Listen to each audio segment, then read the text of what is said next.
and Mike Holt. Thank you. Thank you. Well, good afternoon. Hopefully everybody had a good lunch. I have a fear of public speaking, so that's why I did this to myself today, trying to give 3 presentations. Just kidding. I wanted to talk about our Light Up Manatee program because I think this is a way that we used Hub that was probably not the most traditional way, but we had a couple challenges with this particular project, and I want to talk a little bit about the front end and kind of how we've advertised it, and then Mike's going to talk about the GIS component of it, how we've kind of put all that data together and made it accessible to the public. So for those that don't know about the Light Up Manatee program, the Light Up Manatee program is an infrastructure program. We did not have a way in Manatee County to get street lighting. The only way to do street lighting in Manatee County was to have a municipal taxes unit. So you're basically saying, I want to tax myself, I'm going to pay for the cost, and that's kind of how we've always gone about it. But as you fast forward 20 years into the future from when that law was made, it's not practical to go out to your neighbor and knock on their door and ask them if they want to pay for lights. So we started to kind of think of some different ways. The county commission started talking about, how they could work with the contractor partners, both FPL and Peace River Co-op, about how they could actually get a program that would allow us to get lighting in residential communities and thoroughfare communities, or along our thoroughfare roadways. So we were starting from scratch with this program. So in terms of what we did at that point, we really just kind of handed it over to FPL and let FPL do their thing. Now we're in a situation where we're going to have to try to make sense of all the information that's coming in. We're going to be working with contractors. And at the end of the day, the pressure from the public about getting those lights installed and wanting that as a safety improvement was also something that we were contending with. So when we got $3 million in 2023, we had to advertise the program. We wanted to get the word out predominantly to our residential communities. We also had partnerships, and this is kind of one of those things that's a challenge, because when you work with partners, especially utility partners like FPL, with Peace River, they have a lot of restrictions. They have a lot of things that they have to kind of check the box for and things. So we did struggle a little bit, even from like an advertising standpoint. We offered them the opportunity to be on the website, be showcased, and they were kind of like, we don't want anybody to know we're involved. The complaints will come to us. So with that said, we still have to work with those contractors because those people are the people that are really delivering this product. What we're doing is making sure that it's going into places that are looking at data, and Mike's going to go more into it, but like crime data and crash data and all those kind of things to kind of prioritize where we're going to do this and figure out which communities need it the most. We also have a solar program through a company called Streetleaf, and that's actually a small neighborhood that we put some of those in, and we want to see the cost. So right now the cost where compared to what it takes to put in lights for FPL and for Peace River, it's actually right now, even though it's a solar component, it's still very expensive because of the supplies and the things that have to go in there. So that's one of the things that we're still looking at. But in terms of the program, it's a really good news program, and it gives us a lot of visuals. You can look at the before pictures of a neighborhood, and you can go into a neighborhood afterwards, and you can see what it looks like lit up. And that is a drastic change. And you can show that to the public, and people want to see that, but we didn't really know how to get that out to people other than like social media, the most traditional type of ways of doing it. But we started working with our folks in the drone. One of our drone pilots back there, Steve, took this photo here. He also flies at night. So that was one of the things that's, a little bit outside of the normal of what we do with our drone teams. But ultimately, we had to communicate this project. We needed the public to know about it. We needed them to know about the investment that the tax dollars were going into. So there is a part of our website that really deals with the tracking, that's looking at the statistics, how many of those have been installed, how many of them are under design. And that's a really simple place for our leadership and stuff to go, because those are the people that want to know these numbers, right? I don't know so many people in the public are really looking for those, but that dashboard, to be able to present that, those are your leaders, those are your elected officials, they're the people that want to see that info. And we're able to do that using it and keeping it all in one place on the Hub site. And then a couple other things that site does is providing maps of the neighborhoods. It's giving people an idea of maybe a timeline of whether or not their community is being designed or not. and whether or not it's actually under construction when that construction is going to be happening. So, as I said, leaders can see those stats. That's really important. And I'm going to turn it over to Mike to just kind of talk about the back end and how he was able to team up with me and be able to get all his information up on the Hub site.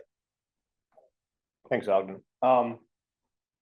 So I think that it's prudent to give a little bit of backstory on this project. When Ogden said that this is something that had been living in the lexicon of commissioners in Manatee County for quite some time, going well back to before probably we were even employees there. Street lights, where are we going to install them? Neighborhoods are dark. Citizens are complaining. Where are we going to put them? You have different county commissioners that are competing for resources, competing to say, hey, my district needs it more than this district. So different things of that nature.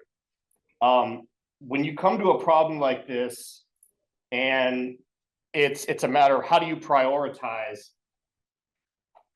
My background being in intelligence when I was with the Coast Guard, a lot of times it can be very hard to be very concrete on, hey, this is my recommendation, because I'm sure most of you know correlation versus causation, not one versus the other. So when Ogden was mentioning, hey, we looked at crime data, we looked at crash data. Those were all things that I could definitely tell you, hey, here's a hot spot. This is an area where there's been more pedestrian or bicycle collisions with vehicles, or this is one where there's maybe been more quote unquote nighttime crimes. But there's a much deeper level there in terms of, oh, well, streetlights are going to fix that. Well, that gets kind of dicey. So I don't necessarily want to say that, hey, how we kind of went with this is the 100%, true way that you can adapt that to your environment and come up with the same solution. This is just how, when we went back to the leadership, as my former kind of intelligence experience was to say, listen, what is important to you? What is it that you are worried about? And I will do my best to try to tell you, based off of the current laydown of streetlights, this is how that concept relates. This is the relationship with that. So I can show you where, in a bunch of different things we're thrown up against the wall. Where are our school bus stops? Where are kids possibly getting onto school early in the morning with no lights? Where are the lights in relation to those bus stops? Should that be a priority? A whole bunch of different things kind of came up about this, and that's probably a conversation that could take up a whole other hour, but that's just a little bit of background in terms of how we came up with the priorities, or letting leadership decide based off of this what the priorities are, okay? So from that, another thing that I definitely want to talk about is that you have a bunch of different people giving inputs into this project. With GIS, especially, I don't know about the rest of you, but I feel like we're always limited on the GIS manpower that we have, dedicated GIS analysts to do all this. A lot of it is data entry, a lot of it is data cultivation, just keeping things updated. That's a full-time job in itself, and it can't always be automated. A lot of times there has to be a human aspect of it to make sure and quality control these things. So where Hub really kind of allowed us to shine was being able to consolidate, bring in all these GIS solutions into one spot. So we created an app. So rather than having a GIS analyst or data entry take these project area polygons, what we did is we created a web app for the individuals making those decisions to be able to go in and draw all their nice little boxes around neighborhood boundaries with snapping and all that, okay? So we force multiplied by kind of farming it out to them. Through that web application, when they let us know, hey, we have new project areas that have been in there, developed and kind of prioritized, we need you to run the analysis. Great, now it comes into the GIS kind of shop. We're able to take that hosted living feature class, that dynamic feature class, bring that in, and then just run spatial analysis on it, or just using Esri ArcGIS Pro tools to kind of plot those dots out. When we first started this project, I want to say the running rule was 125 feet in distance. So basically they said, hey, so for our initial designs, let's go ahead and let's map out what it looks like to put streetlights 125 feet apart. Great. After we started doing that, complaints started coming in. It's way too bright, can't sleep. Okay, regardless, the reasons as to why something can or cannot be done, again, we'll leave that to our leadership and our elected officials to deal with them. I'm just here to answer, hey, what's the new rule? What's the new threshold that you want me to base this off of? So that got changed to 225 feet, no problem. In Pro, there's a handy dandy little tool that's literally, I think it's called add points to line, you know, and you can literally specify 225 feet and put it on a line and it, I mean, I've talked about, I've had huge neighborhood boundaries get populated out in a matter of seconds. Now, obviously, it still requires kind of some manual QC because while it may say, hey, on this one run of, you know, of street, I plotted it out 225, but now you may have an intersecting run that is going to plot out 225, and now you've got street lights that are 5 feet away from each other. So, you know, there's still definitely some quality control that needs to go into it. But a lot of it is able to just be rerun every single time there's a new polygon. So from that, we then come up with this magic dispersion of points that we're able to put in there. And again, we're not the engineers. This is purely to say, hey, based off of this boundary on these roadways, using the criteria of 225 feet, here's an estimated number of lights that should be going in there, okay? So we push that back out, and as analysts and as good cartographers, we push out our presentation maps, make them look nice and pretty, good for presentations, whether it be at the Board of County Commissioners, or even giving to FPL saying, hey, this is what we're proposing, what we'd like to see.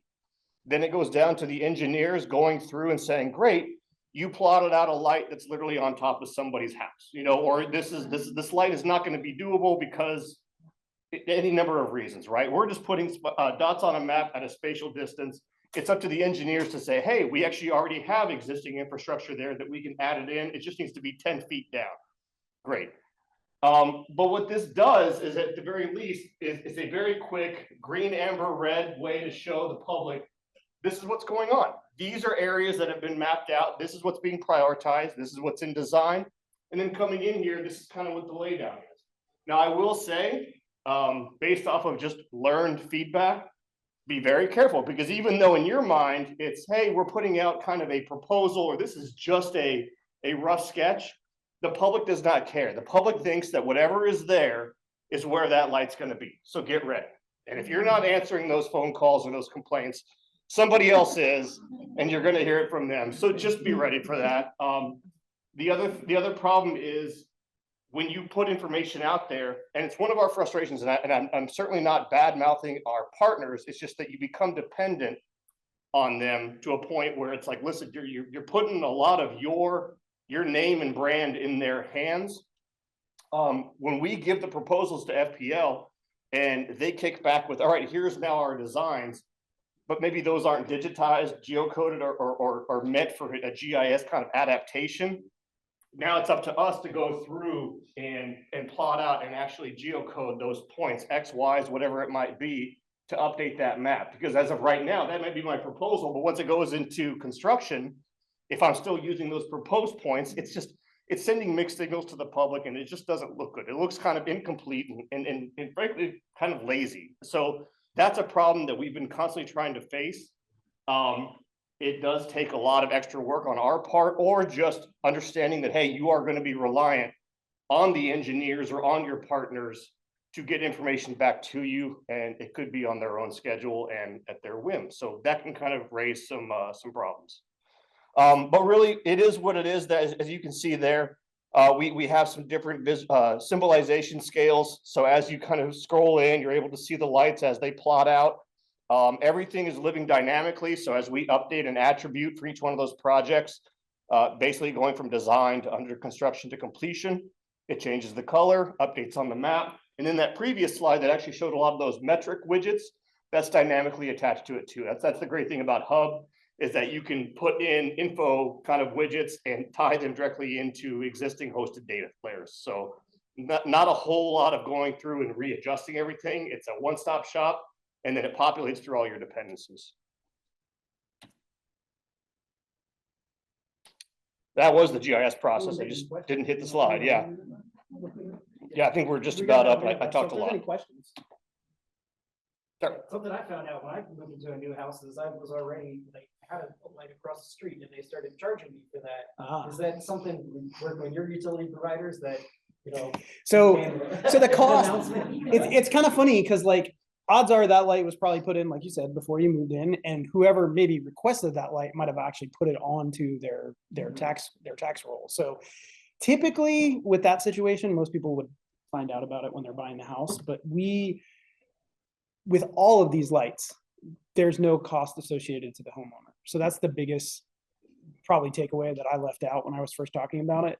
But it really is a program that is giving this service to people, and it's a benefit for the whole county. And the idea is like, we don't want to tag one person and say, this is yours. Now, if the light's on your property and you know it's shining on your light and you're the only one that benefits from it, it would be the same thing. But most of our utility providers are the ones that do that. We the county don't do it. It's through either FPL or through Peace River. One other question. Do you ever look at like nighttime maps of just like where you had darker areas as well? Just Yeah, So there was definitely that, and that's where, because I mean, what FPL might have is their inventory for, you know, for dots on a map. If you look just at that, that's not capturing the whole picture, right? Because when you start getting into like light pollution, people with just landscape lighting, there's a lot of things, businesses, commercial areas. Yeah, there may not be a no kidding street pole, but some of these like street signs and billboards, I mean, there's a lot of light pollution coming out of there. So we did look at some of the nighttime imagery, and we tried to look at that in comparison with actual, you know, XYs of infrastructure. But we still even had to deal with that not being 100% accurate with the level of construction and development as we've seen. I mean, we were constantly feeling we were just quite a little bit behind in terms of like maybe like a year or two of what the actual light laydown was versus what we might have in inventory, or even what we were getting from our partners. I mean, they were even admittedly like behind in their tracking of their own equipment. But to answer your question, yeah, we try to incorporate that in and make a holistic kind of solution or opinion about that. What else? All right. Thanks, guys.